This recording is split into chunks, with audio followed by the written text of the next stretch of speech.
Welcome to the Vet Med Wellness and Leadership Podcast, where we discuss central challenges vet med leaders face, such as burnout, stress, and difficult interactions with clients and staff, just to name a few. In each episode, you will hear about actionable solutions that you can apply to your practice and invitations to connect with fellow leaders who are passionate about improving the wellness of the vet med profession. By subscribing, liking, commenting, or sharing this podcast, you are helping more veterinary professionals find the resources shared in these episodes. Thank you in advance for listening and supporting this show. I hope you enjoy it.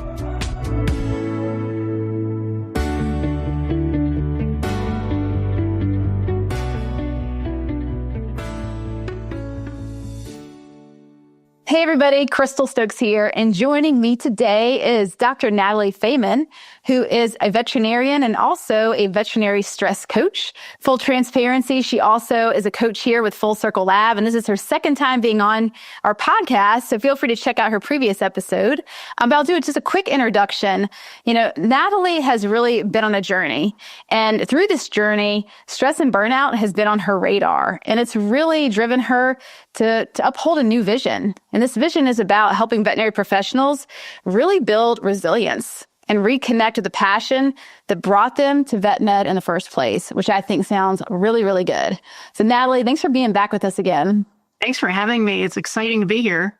Yes, it is. And the topic today is very exciting. So we're going to be talking about something today that I bet most people listening have not heard of.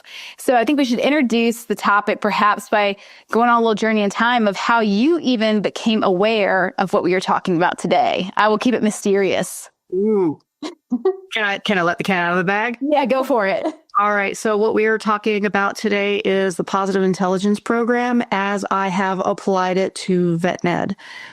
So the way that I found it was during COVID, I was kind of at the low point of my career, lots of depression, lots of what am I going to do with the rest of my life if I can't do this? And of course, during COVID, everything that I like to do with my free time just kind of dried up and blew away. So I was like, okay, now's the time for me to do something.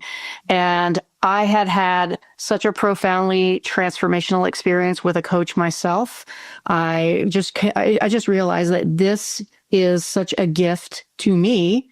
It is a way of changing lives for the better. And this is what I believe is going to be part of the healing of veterinary medicine. So I completed my coach training.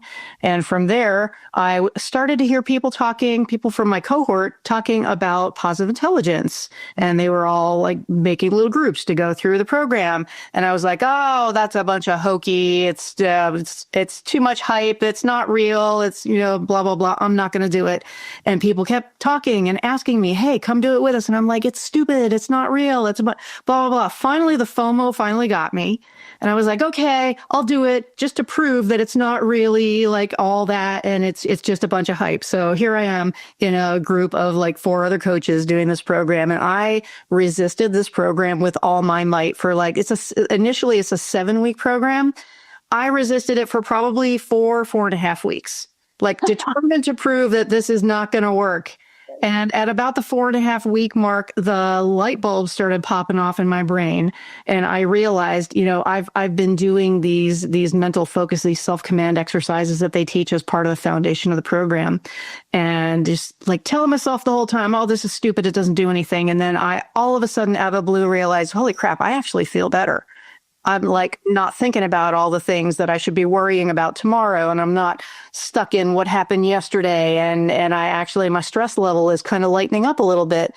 And then something happened. So just as an example, like we practice like doing this little, like I'm rubbing my 2 fingertips together and I'm just focusing all my attention on the sensation of my fingertip ridges. And this is part of how we actually create this shift in brain activation from the left focus to the right, which is away from all of your stress patterns and all the negative emotions.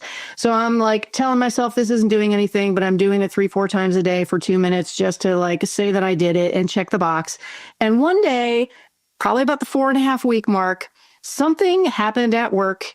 I don't even remember what it was, but I was instantly pissed off about it. I was like, what the hell are those people thinking? What are they doing over there? This is ridiculous. And I didn't even think about it. I just started doing this. And within 10 seconds, I felt this wave of calm just sweep over my whole body, and I was instantly peaceful and focused. And I was like, oh my God, it actually works. And what I had done was I had created an association between doing this simple little finger rubbing movement and actually shifting my emotional state and shifting my brain activation. And from there, I just drank the Kool-Aid, and I'm like, I want more of this.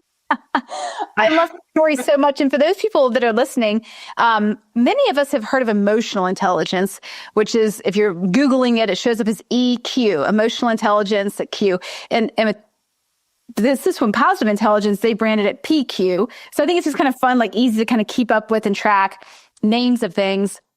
I think we should also talk a little bit for those listening, in the veterinary community, we really like hard science and we like data and we like to know how things work inside and out. So maybe we can talk a bit about, when you were attracted to the program and looking into it, kind of as a neophyte, what were some of the things that made it appealing enough that you could get over the hurdle of the woo to engage with it, from us hard science lovers? Tell me more about that part of it. And you can talk about what is the point of PQ? What does it do? And what's some of the science behind it? Absolutely. So I was super skeptical, and I was determined to prove that it wasn't real, right? And as a veterinarian, I'm very like, show me the science. I want to see proof. And I think the thing that kind of opened the door for me to let my FOMO take over was just that the program is really based in neuroscience. They've got a lot of behavior science in there, cognitive behavioral psychology and positive psychology. So there's a lot of science and a lot of data and research behind it. And so I went and I read up on some of the studies, and I saw like some of the results. For example, they did a study of 2,000 people that finished the 7-week program. Now, they've had over 1 million people through this program by now, but they took 2,000 people that did just the 7-week program, and 83 to 97% of them reported that they felt less stress, they felt happier, they felt more self-confidence, they had better ability to stay focused mentally, their relationships had gotten better, they felt more comfortable managing conflict. And that's only just like 7 weeks of training. So to me, that was pretty compelling. And they have all kinds of white papers. There's actually MRI studies documenting that after 6 weeks of training, they can actually see more gray matter in what they call the sage region of the brain and less gray matter in the stress centers of the brain. So there are physiologic brain changes, just like when you lift weights and your muscles get bigger. When you use certain parts of your brain more often, those parts kind of respond and increase. And the parts that you aren't using so much, the stress centers, are kind of shriveling up and getting weaker. So, I really kind of struggle to describe adequately how comprehensive this program is and what it does and how it works, because there's so much to it, but it really goes to the root level of the brain function, how our minds work. Mm-hmm. So I guess the best analogy I could come up with is like, if you think of your brain like a supercomputer, because that's kind of what it really is anyway. Your brain is just running all these incredibly complex programs all day, parenting, being a veterinarian, interacting with people out in the public, finances. Everything is a program that our brains are trying to execute during the day, but our brains are running on incomplete data, right? There's pieces missing from the inputs. And so our brains, our core function is the brain wants to keep you successful and safe, but it's missing important data like, what are other people thinking about me? What are other people really expecting from me? What does this person's behavior really mean? Of course, I'm going to make a story about it means something about me when it probably has nothing to do with me, but that's not how my brain works. And how to interpret the things that happen in the world around us. So our minds just kind of automatically try to fill in those empty spaces by making up stories, and we make all these assumptions, most of which are wrong. And so then we go off on a tangent. We behave and we make decisions according to those assumptions, and that will very often get us into trouble. So this is what creates these self-sabotaging patterns that we call saboteurs within positive intelligence. So these are actually survival programs that we start to develop as children because it keeps us safe. It gets us more of what we want. It keeps us included with our family groups and accepted by our friend groups. And it's, it keeps us away from the things that we don't want, which is criticism and isolation, rejection, people making fun of us, all these things that happen when you're kids, and it gets us more of what we do want. So we create these patterns, and some of them I feel are especially prevalent with people who eventually end up going into veterinary medicine, like people pleasing, perfectionism, controlling and micromanaging and procrastinating and avoiding. So these are all saboteurs that in some way rescue us from stress and uncertainty or bring us more of the success and the acceptance that we want. But as we become adults, these behaviors can start to come with consequences. And so we're so focused on the short-term problem solving that we forget about the big term picture. Like if I'm working every night until 8 o'clock because I want my medical records to be perfect and I want to make sure I didn't forget anything, that solves the short-term problem of I want to make sure my patients all get the best possible care. But it creates a bigger problem because my family is never seeing me and I'm losing all my social connections and I don't have time to take care of myself and I'm exhausted every day and I'm running myself into the ground and I don't even realize it. Mm-hmm. So what PQ does, how best I can describe it, is it teaches you how to upgrade your mental operating system and start to work out the bugs, those saboteurs. So eventually you are creating a mind that is able to handle bigger and bigger challenges without getting stressed out. You're always connected to the big picture, what is really important and meaningful for you in your life. And when you do get stressed out, because it's going to happen, you don't fall quite as far into the swamp and you can crawl out faster. Mm-hmm. And the reason I feel that this is important is because when you think about your quality of life is determined by how much time you spend in a state of unpleasant emotions compared to how much time you spend in a state of peaceful or more pleasant emotions. So that to me has been the biggest benefit of positive intelligence. It drastically reduced my recovery time so that I spend more time in a positive emotional state, which has elevated my overall quality of life. Yeah, I'd love to hear more examples, either from you or other people that you know who've worked with the program. Stories are always one of the best ways to learn about something. So can you share some more like examples? Sure, absolutely. So I worked in the ER for like 24 years. And as you might imagine, I had some really soul-wrenching, horrible shifts. And every time I had a bad day at work, I would be an emotional wreck for like 48 hours, sometimes 72 hours at a time. And I still, even though I'm in GP now, I still have days like that. But as a result of this training, I can now recover in 30 minutes. So basically, by the time I've gotten home, I'm okay. Mm-hmm. And so every time I have a shitty day at work, I get 47 and a half hours of my life back. So I can be functional. I can enjoy my time. I can be the kind of person that other people enjoy spending time with. And I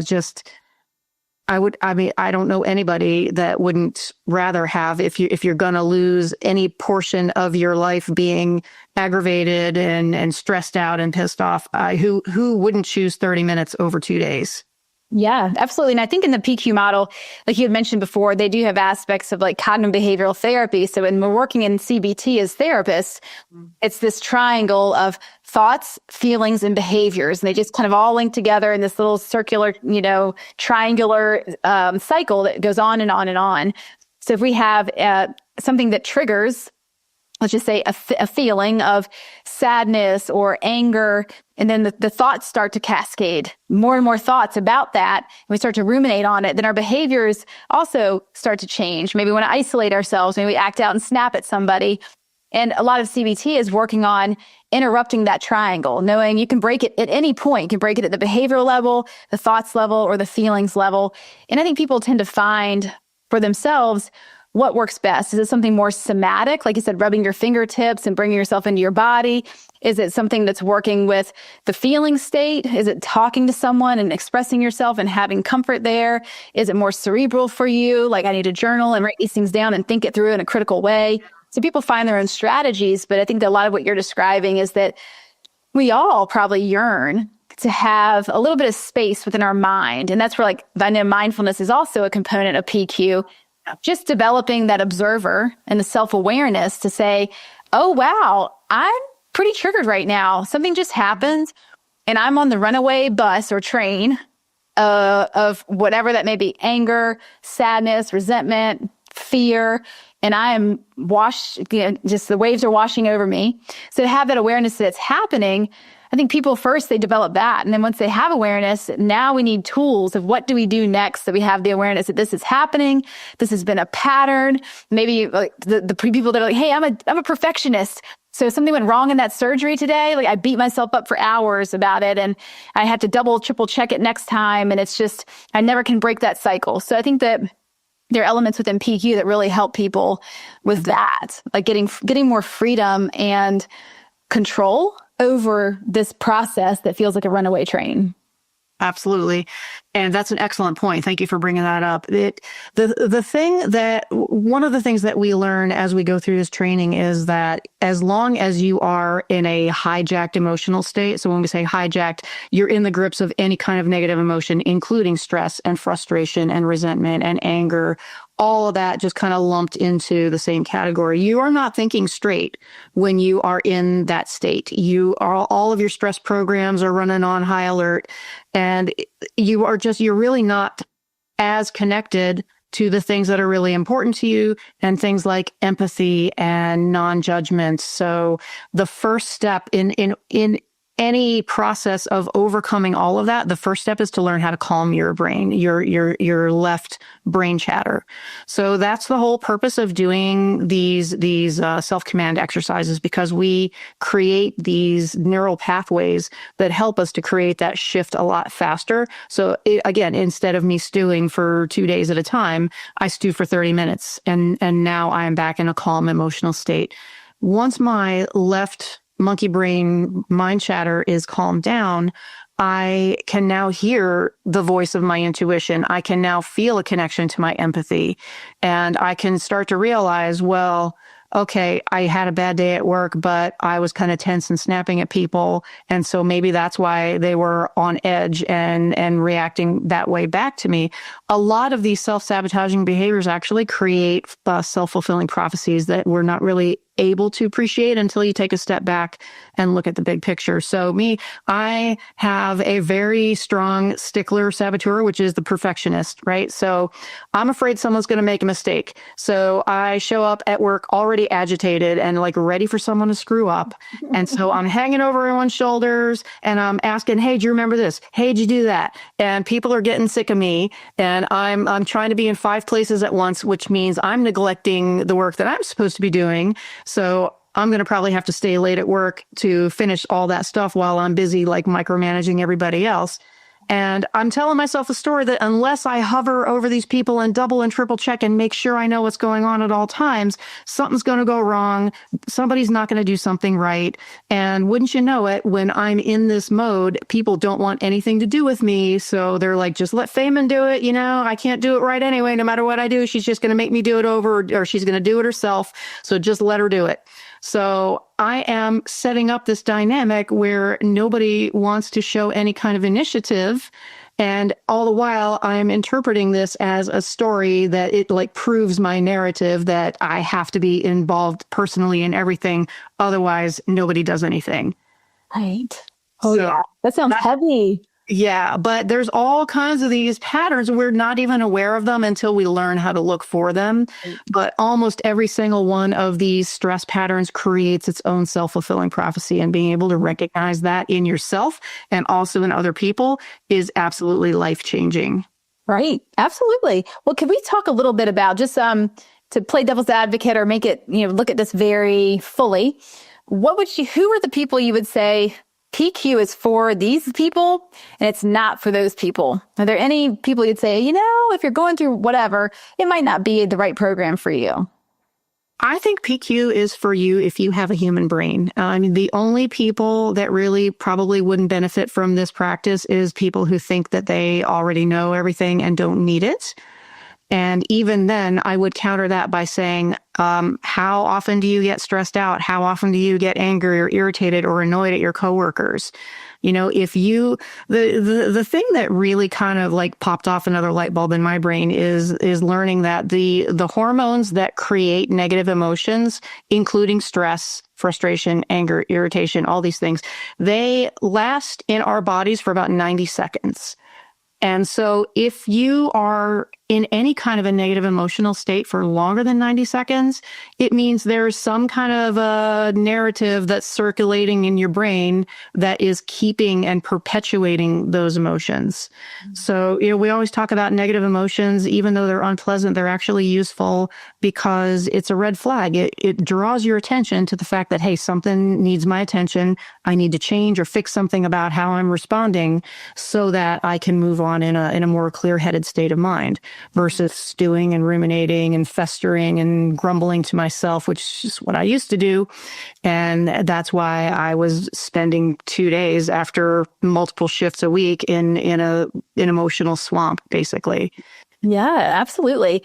I think I can imagine as a therapist, I would probably say PQ may not be right for you if you're trying to use it to treat a diagnosis that would not be appropriate. I think it's really best suited for like general population of education, like using it as an education of a fun course to work on self-development and self-improvement. But if you're coming in thinking, no, I have an anxiety disorder or something like that, it may not be appropriate there. I don't think that it's deep enough or personalized enough to treat any type of diagnosis like that. So I just want to mention that because we are kind of throwing around stuff like CBT, and so that can sometimes get linked to therapy. So I just want to kind of make that disclaimer. Perhaps the therapist might say, oh, it could be an adjunct, like maybe we can do it alongside therapy, but it would not resolve some of these issues. Because some of the things we're talking about right now, when I run it through like a clinical lens, I think PQ is quite focused on like moving more towards positive emotional states and physical states and feeling what we label as, quote, positive emotions.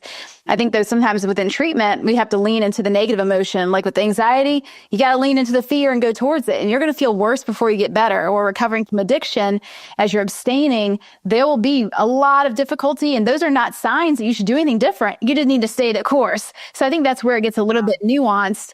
But for the general population, if they say, you know what?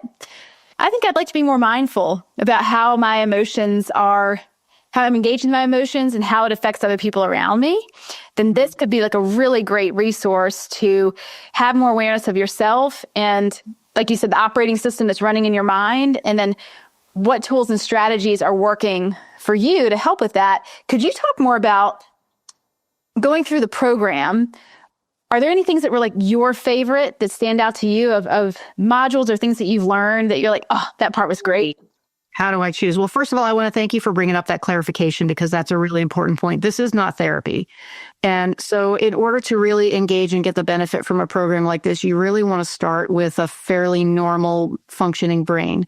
And the creator of this program, Shirzad Chamine, he's very open about the fact that he had such intense anxiety that he was not able to do this work until he spent some time on medication, working with a therapist to correct his thought processes. So absolutely, it is not for people who need therapy, although it can work very well in conjunction with therapy. So thank you for clarifying that. You're welcome.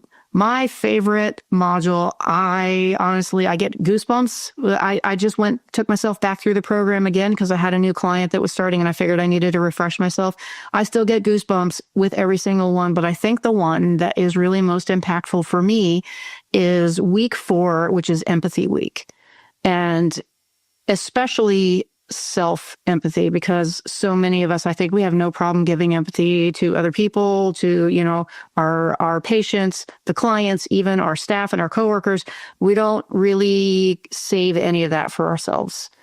And through that work, one of the major themes when we work on self-empathy is this concept of unconditional self-love and unconditional self-worth.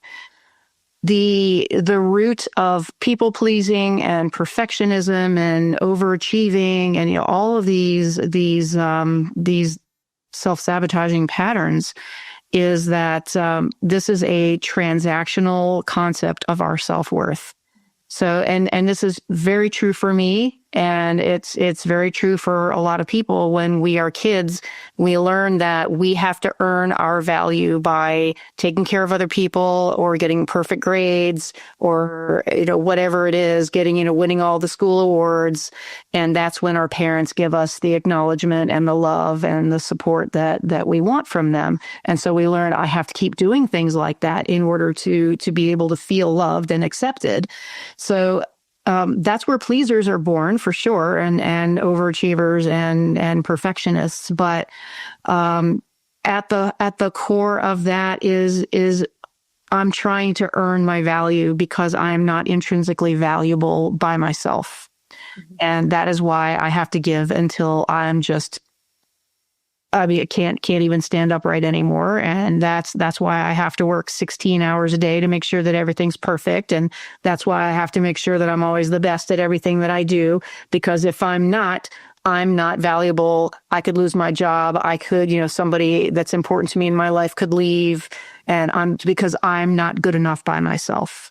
And during Empathy Week, this is really where this hits home for me. The concept that my value was born with me when I was born into this world, and I don't have to prove it. I don't have to earn it. I don't have to work for it. And that was really, really hard for me because of a lifetime of training that I exist to give to other people. And this is what is driving me to burnout, because I'm exhausting myself. I'm not taking care of myself, and I'm not important enough to have needs. Well, I can maybe get some self-care after everyone else has been taken care of, but only when other people get everything that they need first, because I'm not important. That one, I think, is so relatable. I imagine so many people listening are like, yeah, I feel the exact same way. I'll also say I think it's somewhat cultural. I do believe we live in a culture that especially promotes the achievement part of do show the gold star, win, be very individualistic. You can rest when you're dead kind of attitude. Oh, that was my mantra when I was at vet school. Sure. And I think that's promoted for sure here. And I also love what you just described of recognizing that your value was born when you were born. You didn't have to earn it. And one way I like to talk to veterinary professionals about this, because it does come up a lot. I also like to look to animals and babies. Like, we can say to any veterinary professional, I have a newborn kitten or puppy for you here, or a dog or a cat or a parrot or whatever your flavor is. And what does it have to do to earn its value and worth? And they're like, it just has it, right? Like, it doesn't have to have a job and make money and get A's and clean the house. Like, they don't do any of those things. They use a litter box, or they eat a bunch of food and they shed, and they still have tons of value and tons of worth. And just like a baby is born, they're not earning their worth or value. They're not outperforming. They exist. And in fact, they take a lot. They consume a lot. They need a lot, yet they're still fully valuable. So I think that's often helpful to reflect on for many. It definitely helped me to think about that. Like, oh, that's interesting. I wonder why we can have these kind of paradoxical thoughts. Right. Obviously, it's true, but it doesn't apply to me.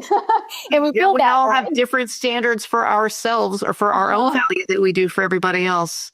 Absolutely. And I love that about PQ. I think another strength of PQ I want to point out, I think it's a group component. So, we're all very individualistic and we do a lot of things on our own. And we all know that life has gotten more isolating than ever. That's just part of the culture that we're in, like the Zoom culture, which we're on right now, and a lot of technology. And so people report feeling more isolated.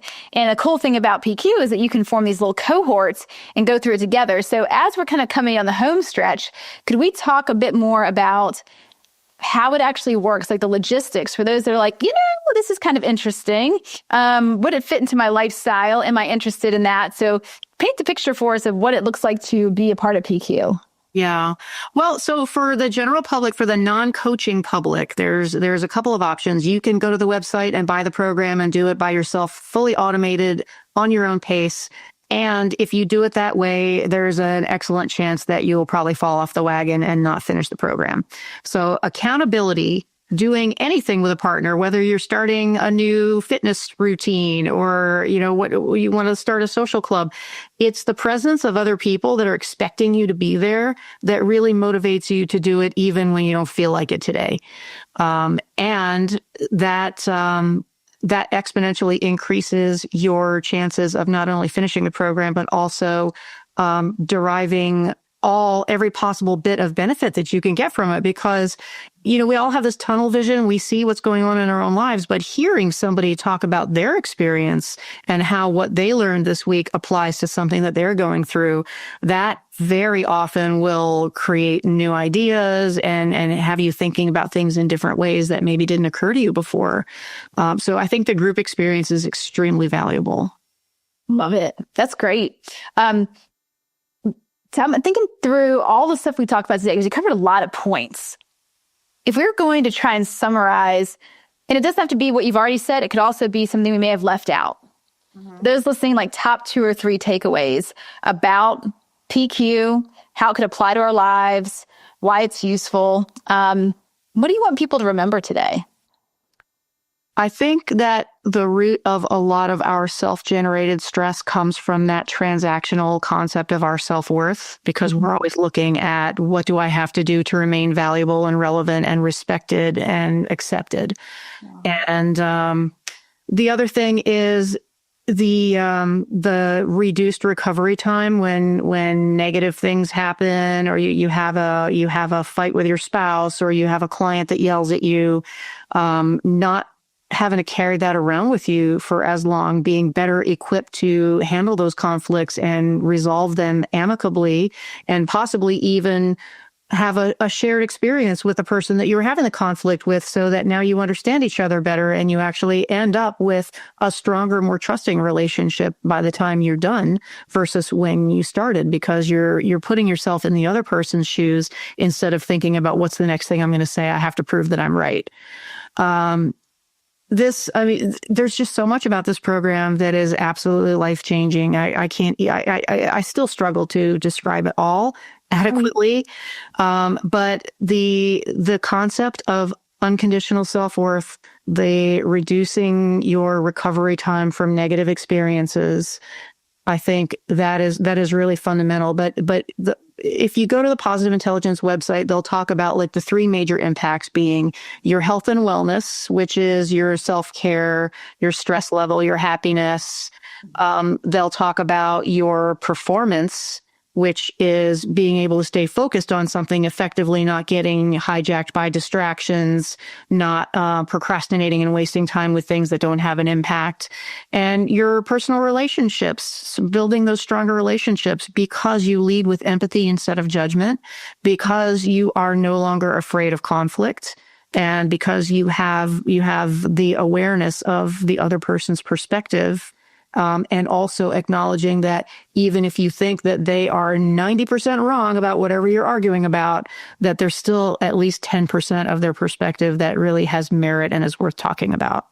So that's just a tiny sliver of everything that Positive Intelligence can do for you.